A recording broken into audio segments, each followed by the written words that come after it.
Hi, I'm Dave Wurzel, and you're watching PHTV4 Spotlight. Today's Spotlight is on education, and hopefully education in the post-pandemic years.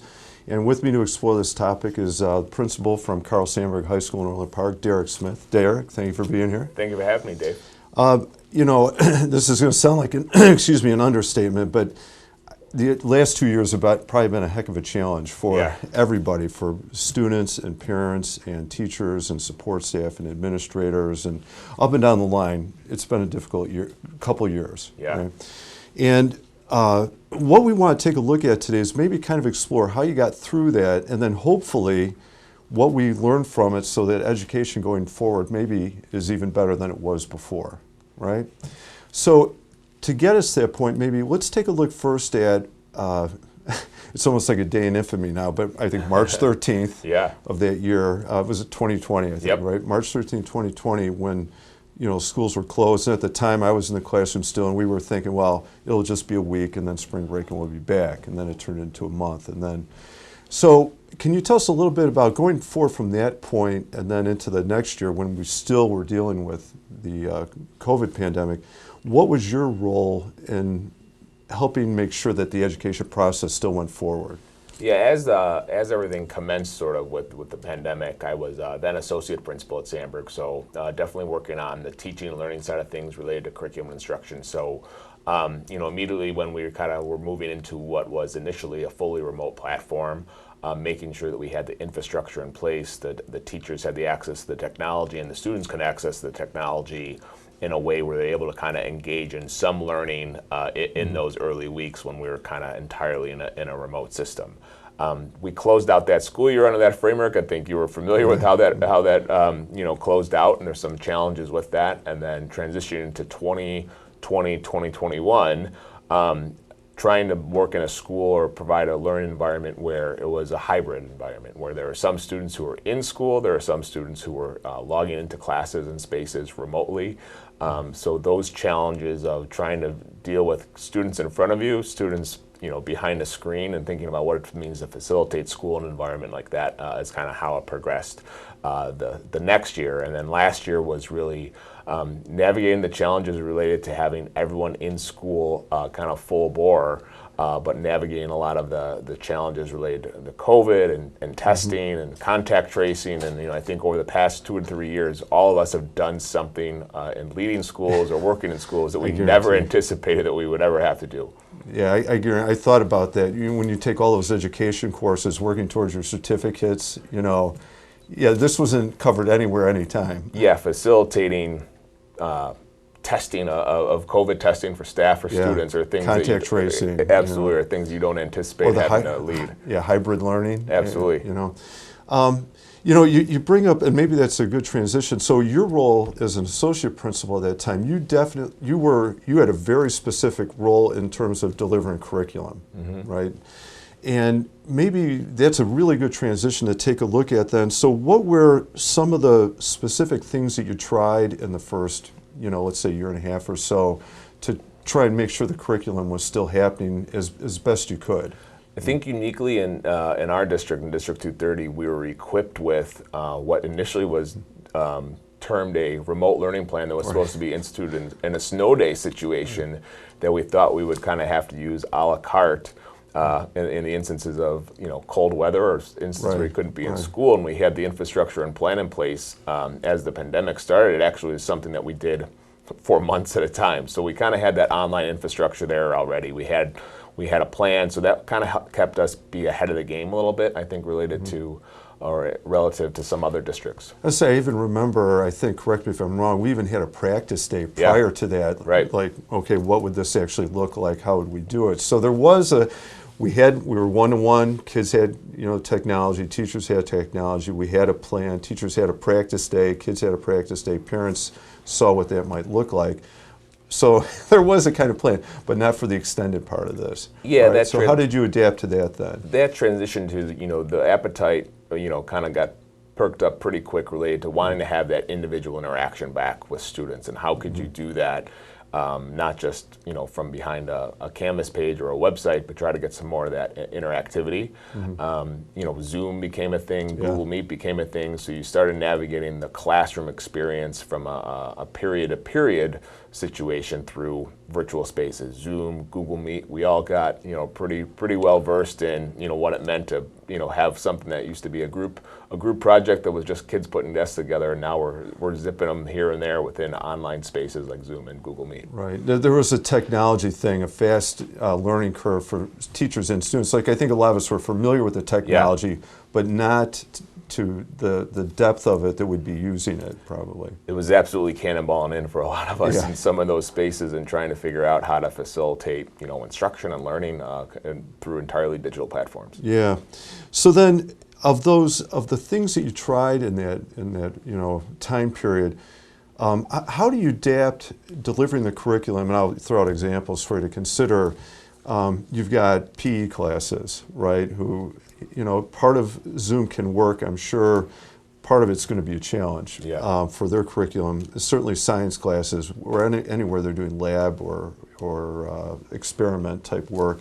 And I can think of other classes where, whether it involves presentations or group learning or some type of collaborative experience, special needs students, from that part of it first, and if we can talk about co-curriculars too, what types of things were you able to try to meet all those different needs, would you say?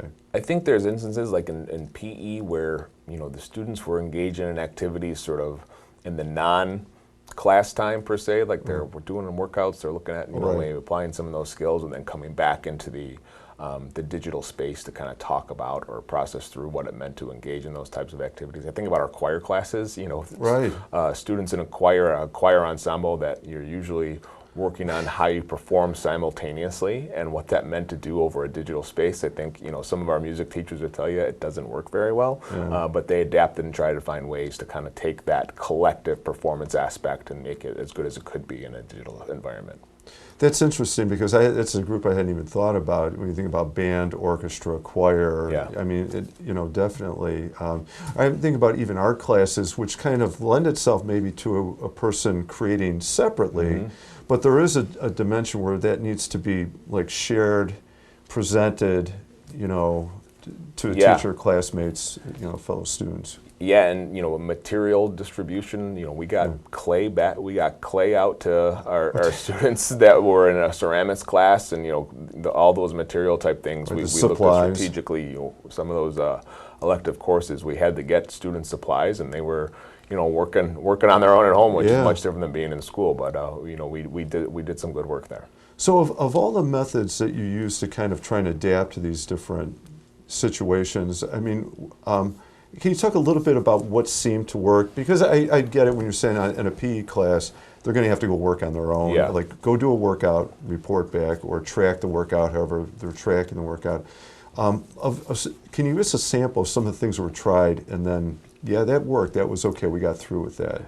Yeah, I think coming out of this in education, the one thing that's forever transformed is we expanded students' opportunity to learn forever and ever out of the pandemic where normally we're delivering content in a classroom with a whiteboard, with some handouts. The way we usually deliver content is in a face-to-face environment. And I think, out of the pandemic, we had to create online infrastructure where students could access and receive that content or that learning or instruction almost on demand, 24/7 type situation. So the amount of online infrastructure that we have related to opportunity to learn, I think was significant. There is also, I think something that was really beneficial was when we were in the hybrid environment, teachers have shared that there really was a lot of intentionality around how they tried to connect with students. So while we may have got to learn a little bit more about our students because of what their ceiling fan looked like in their bedrooms, there were some really strategic strategies that our staff has shared and kids have spoken to about how appreciative students were and how intentional teachers were about trying to form relationships with kids. So even though we weren't necessarily in the same physical space, we really had a lot of intentionality around forging those connections, which is always important in classrooms, but it's especially important, I think, over the past 2 to 3 years. That's a really interesting point because certainly one of the challenges that came up, and I heard that type of comment from teachers all the time, in that there's a relationship thing that takes place, or a checking in thing that kind of takes place in the hallways in the classroom. So when you come into my room, I have a read on you, like where are you at today, how are we doing, and it's easier for me to kind of monitor your progress. And if you're remote, it's not so easy. I have to find very intentionally, where I think it's a great descriptor for it, how to reach that student, how to connect with that student in some way. Yeah, I reflect on when I was teaching that transition time, those 7 minutes, the relationships and just the comments and connections that you make with students coming in. You can really take the temperature of a class during that time, and that was completely, kind of out the window in the way that we experienced it previously over the past few years. And I would guess, and maybe you can speak to this. Maybe this is more anecdotal than anything.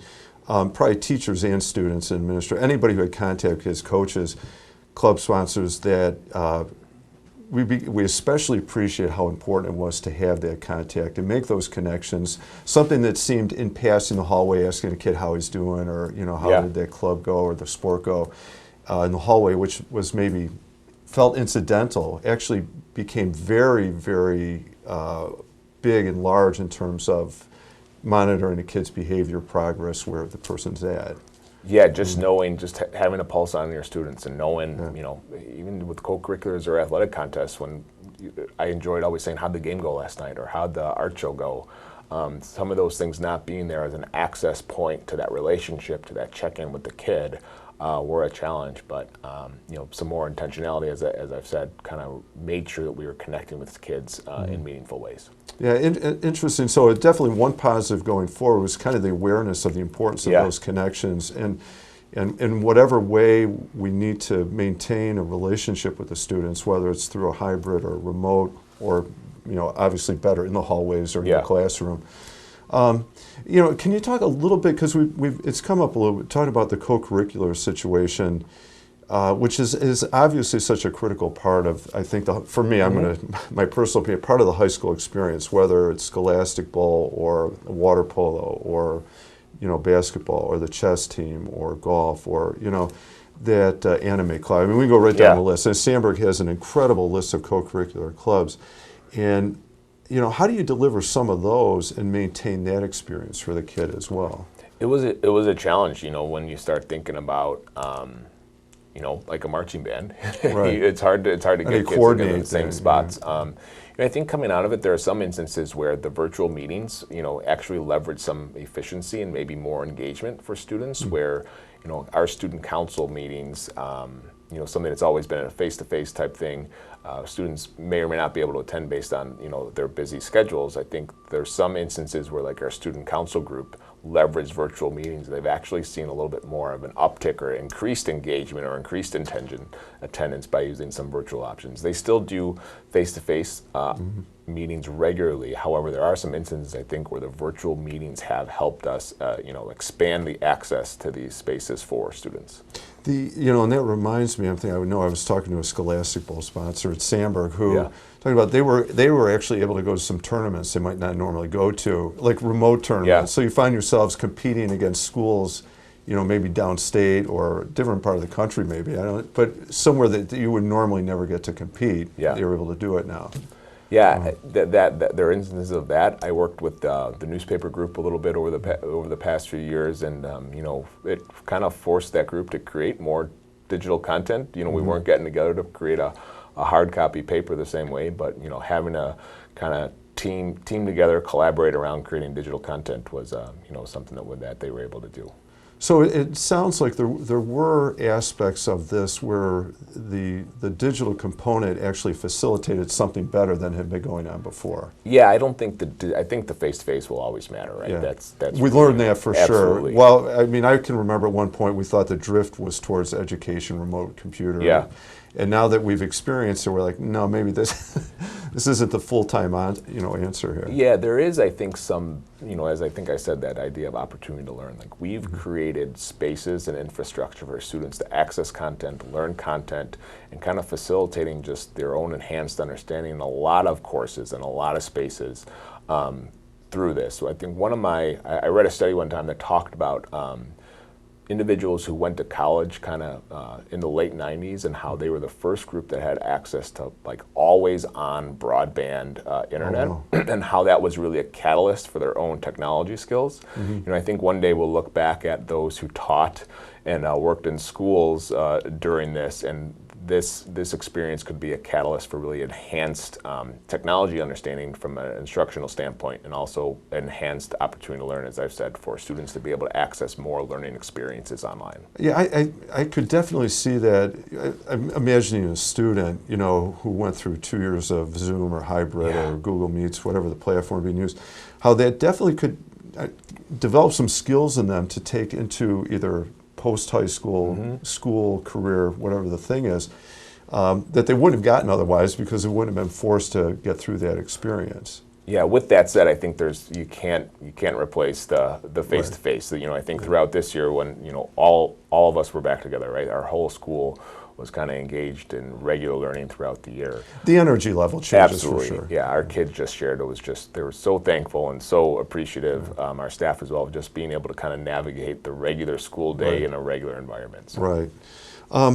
How about then, if we could take a look at the one last thing related to this topic is, so school next year, hopefully you're not dealing with hybrid situations, if it's possible, and you'll be better prepared to deal with it now, obviously, but hopefully you're not. Hopefully for a while, we're going to get to experience something closer to a traditional setting. But what things do you see carrying forward from what you've learned the last couple of years, so that education hopefully is going to look better than it was pre-pandemic? Yeah, I think an appreciation of how special it is to be in a school and be with your friends and be with your teachers. I think there's still that appreciation of being able to be fully together in schooling in high schools. High school is a pretty cool space and a pretty cool time for many students. So I think just that appreciation. I think the online learning, there's elements, as I've said, of students being able to take experiences that exist outside the classroom, right? That don't necessarily have to come from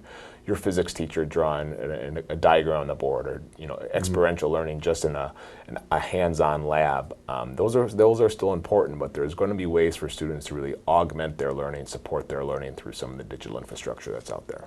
So that, you can see some of that still being used. I'm thinking about, and I'm aware, I'm drawing a blanket right now, where teachers actually would maybe even bring in like a guest speaker that you could normally never get into your building. You wouldn't even think that you wouldn't do it that way, or Skype became a way to introduce some of that. But now that seems to be probably just a more, we can do this. This is not a big deal to set up the experience. Those things happen. I think, there was one teacher at Sandburg used to have call-ins, right? We'd get like a speakerphone and they would call in. But, I visited one of our co-curriculars, a Fem Power group, where we had an alum who was an engineer down at Georgia Tech. She was able to kind of get in with that group, talk with that group, and a really powerful experience that was able to transcend the physical space, as I say sometimes, right? Like it was a window into that classroom with our students to connect with someone that wasn't there, but still was able to kind of facilitate and quarterback a really powerful experience. Right, and that sounds like a really neat experience to make that connection. And 10 years ago, even though we had the technology through computers, but probably wouldn't have even considered that type of experience. Yeah, and there's a certain level of normalcy to it that it's something that we're familiar with. It wasn't like, wait, what's going on? There's a Brady Bunch collection of faces on the screen. How do we navigate this? It really is a familiar and authentic experience in that spot. What about? So there are ways that technology is going to facilitate better classroom or better educational experiences in the future. The one thing we didn't talk, I want to make sure, because I want to make sure we don't overlook it. We talked about the students and teachers in the classroom, the administrators, support staff. What about the parents in this group? How will their experience be better going forward too, would you say, or in what ways? Yeah, I think they're probably keenly aware of how, when many of their students are at home for a good amount of time, they're probably keenly aware of how their students navigate some of their own schooling. So I think, students and parents might be more involved in how each other navigate high school in ways. I think communication is really important. I know from my previous role in being the principal this past year, just thinking about how to make sure that you're communicating well with students, with parents, especially in these times when things are evolving and changing. So I hope that kind of emphasis on communication kind of keeps going positively moving forward. And I think how to help students really develop some of those social emotional skills, those skills in school where they feel supported and that they can kind of really maximize what they're doing from a learning perspective. I think some of our focus on that is something that will help students and parents feel a little bit more supported. That's an interesting point too, in that parents they got a crash course in that educational experience, what their son or daughter is going through, and the social emotional issues they're dealing with, and then the connection to the school. How do they maintain communication and go work together back and forth, and hopefully they do feel supported in that way. Yeah, I think there's the way we talk about students and teachers might have an appetite to be connected to the school. I think we saw that this year with our parent groups and the way their parents really support our school and our booster organizations, et cetera, across the board. Yeah, and I'm thinking about even parent-teacher conferences. That format has changed, right? That was Zoom this last. It was Zoom the past few years out of necessity. There has been some feedback, and we're looking at. There's some questions out there like, what's the best platform? There were families that really enjoyed being able to jump into a parent-teacher conference on their lunch break when normally they wouldn't have that opportunity. Right. But that face-to-face connection also matters. I would imagine that's if I can put you on the spot for that one. That's an interesting example where, and I'm sure this is true for even some students in the classroom situation, where the hybrid or remote opportunity actually works better for the person. You're talking about it. I'm at work. I can't take off a half day, and I know that experience. They have to sit there. They have to make an appointment, which is difficult. They have to navigate from one appointment to the next. And now they're like, well, no, I can make my appointment. I can pick it up on Zoom during a lunch break or something, tap in, do my thing. And from the comfort of either home or work or wherever, instead of like, will I be able to find parking or, find the space where that teacher is. There have been instances that a powerful one with students was, normally we have 6 to 8 p.m. review sessions where students would come in, meet with a teacher related to math or English or, something they had going on in class. And our students really shared that they loved the virtual options for those 6 to 8 review sessions where, someone taking a bus back from Lincoln Way that normally wouldn't get back until 7 or 7:15 that might not go to the review session. They were jumping into the review session at 6:30 on the bus on their way back. So that's and I hadn't thought about it. There's a lot of virtual opportunities that work for students that they don't necessarily need to be in person for that exact. If they want to, they can. Maybe it's still great. Right. But it makes it easier for them to attend. Less of a burden on their schedule. Maybe even saves them some time, so they're either home sooner. Something more approximating a home life than logging like these 14-hour days type of experience. Yeah, if you can facilitate them, there's the convenience of that. Normally just popping into a virtual space, getting a little feedback on an essay or a quick question on something with homework. Students will readily engage with that. Where if you have to drive to school after the baseball game, get up to the classroom, et cetera, they might not be as readily to pursue that. Yeah. So I guess it's kind of nice then I'm going to wrap it up there unless you have anything else you want to share, but that there are some positives that came out of this. And it definitely sounds from like what you're saying, there's some things that education 2022-23 will look better if we're not dealing with the problems we've had in the last couple of years. And that students can have a positive, experience even better than what education looked like before, in addition to the appreciation we now have for being together. Yeah. Okay. Is there anything else you want to mention, Derrick? I know we covered a lot of ground there. I don't want to leave anything out. No, enjoyed the conversation. Obviously, not how we would have drawn up elements of the past few school years, but Dave, I think the points you're hitting and the notes you're hitting related to hopefully there are some better things instructionally and for students learning and for schools in general on the back end of this is kind of that hopeful outlook that I've been kind of holding fast to as I look at next school year. And I think teachers are like that too, and students and families. They're all hoping for something better. Right. And we got through what we did, and maybe some good things are coming up from it. despite what we went through. Absolutely. Or because of. All right. Derrick, thank you very much. Thank you. All right. Good luck next school year. I'm excited for, I know you guys coming back in a couple months, and hopefully it'll be all good. We're ready. We're ready. I'm Dave Wurzel, and you've been watching Spotlight. The Spotlight's been on education, the post-pandemic years. We've been talking with Derrick Smith, principal at Carl Sandburg High School. Thank you for watching.